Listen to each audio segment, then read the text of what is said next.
ام المومنین سیدہ عائشہ رضی اللہ تعالیٰ عنہ فرماتی ہیں کہ ایک دن حضور کا دریا رحمت جوش میں تھا اور حضور نے فرمایا عائشہ جو مانگنا ہے مانگ لو۔ میں نے عرض کی یا رسول اللہ اگر آپ اجازت دیں تو میں اپنے باپ حضرت ابو بکر صدیق رضی اللہ تعالیٰ عنہ سے مشورہ نہ کر لوں کہ میں نے کیا مانگنا ہے؟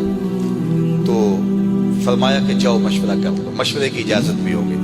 میں اپنے والد گرامی کی خدمت میں حاضر ہوئی اور کہا کہ دریائے رحمت جوش میں ہے اور رحمت کا باڑا برس رہا ہے۔ حضور نے فرمایا عائشہ جو مانگنا ہے مانگ لو، یہ اتنا سنہری موقع ہاتھ آیا ہے تو میں چاہتی ہوں کہ کوئی مانگوں تو اہم شے مانگوں۔ تو آپ کی خدمت میں حضور سے اجازت پا کے حاضر ہوئی ہوں، مجھے بتایا جائے کہ میں حضور سے کیا مانگوں تاکہ کوئی چھوٹی چیز نہ مانگوں، بڑی چیز مانگوں۔ حضرت ابو بکر رضی اللہ تعالیٰ عنہ نے فرمایا کہ بیٹا حضور سے جا کے کہنا کہ معراج کی خلوت خاص میں اللہ نے آپ سے جو راز کی باتیں کی تھی ان باتوں میں سے ایک بات بتا دو۔ مانگا بھی تو علم مانگا، اور عائشہ میرے سے وعدہ کرو جو حضور بتائیں مجھے بھی آگے بتانا ہے۔ ام المومنین حاضر خدمت ہو گئی۔ حضور نے پوچھا عائشہ مشورہ ہو گیا؟ کہا جی حضور ہو گیا۔ کہا مانگو کیا مانگتی ہو؟ کہا حضور معراج کی خلوت خاص میں جب اللہ کے حضور حاضر ہوئے رب نے آپ سے راز کی باتیں کی تو ان باتوں میں سے ایک بات بتا دیں۔ حضور مسکرا پڑے، اس بات پہ مسکرائے ہوں گے میرے یار غار کا انتخاب کیسا ہے، یا اس بات پہ مسکرائے ہوں گے کہ راز کی بات بتا دوں تو راز راز نہ رہا، لیکن وعدہ کیا تھا۔ کہا عائشہ سنو، جب میں قرب خاص میں پہنچا تو میرے مالک نے مجھ سے راز کی جو باتیں کی ان میں سے ایک بات یہ تھی، محبوب تیری امت میں سے کوئی شخص کسی شخص کا ٹوٹا ہوا دل جوڑ دے تو میرے اوپر لازم ہے بغیر حساب کے جنت عطا کرو۔ ام المومنین بہت خوش ہوئی اور اپنے والد گرامی سیدنا ابو بکر صدیق رضی اللہ تعالیٰ عنہ کے پاس آئیں اور ساری کہانی سنائی۔ بہت خوش تھی، لیکن حضرت ابو بکر صدیق رضی اللہ تعالیٰ عنہ نے سنا تو رونے لگے۔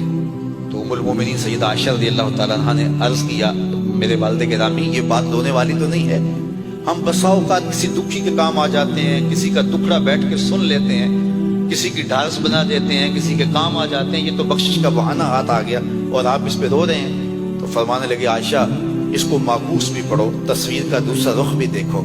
اگر کوئی شخص کسی کا ٹوٹا ہوا دل جوڑ دے تو بغیر حساب کے جنت میں جائے گا، اس کا دوسرا رخ یہ ہے اگر کوئی کسی کا دل توڑ بیٹھے تو سیدھا جہنم میں جائے گا۔ میں اس بات پہ رو رہا ہوں کہ ہم سے کسی کا دل نہ ٹوٹ گیا۔ تو آج کی اس مجلس کے اندر کیا یہ دو باتیں میں اور آپ اپنے پلے باندھ سکتے ہیں؟ ایک کا تعلق حقوق العباد سے ہے اور ایک کا تعلق حقوق اللہ سے ہے۔ حقوق اللہ میں سب سے اہم چیز نماز ہے اور پہلا سوال قیامت کے دن نماز کا ہی ہوگا۔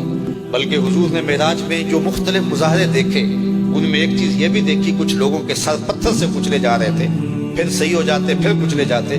جبریل سے پوچھا یہ کون لوگ ہیں؟ تو کہا آپ کی امت کے یہ لوگ وہ لوگ ہیں کہ جن کے سر نماز سے باری رہتے تھے۔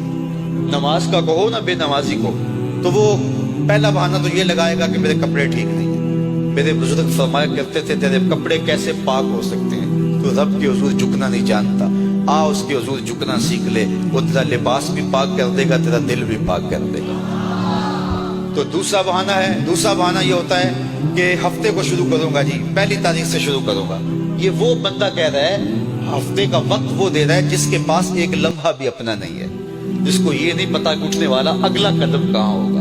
وہ کہتا ہے انشاءاللہ ہفتے سے شروع کروں گا، فجر سے شروع کروں گا۔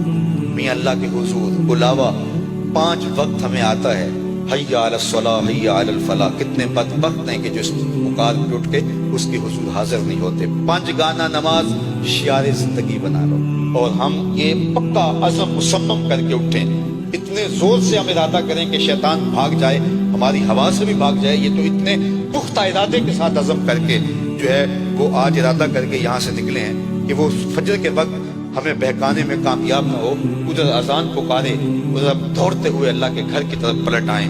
ہم یہ عزم کریں کہ آج کے بعد نماز نہیں چھوڑیں گے۔ اللہ مجھے آپ کو 5 گانا نماز کی توفیق نصیب کرے اور ہمیں توفیق نصیب کرے کہ ہم کسی کے دل شکستگی کا سامان نہ کریں۔ ٹوٹے ہوئے دل جوڑ سکیں تو ضرور جوڑیں، اور کسی کا دل توڑنے سے ہم گریز کریں اور اپنی زندگی کو ایک خوبصورت پیرائی کے اندر گزارنے کا ارادہ کریں۔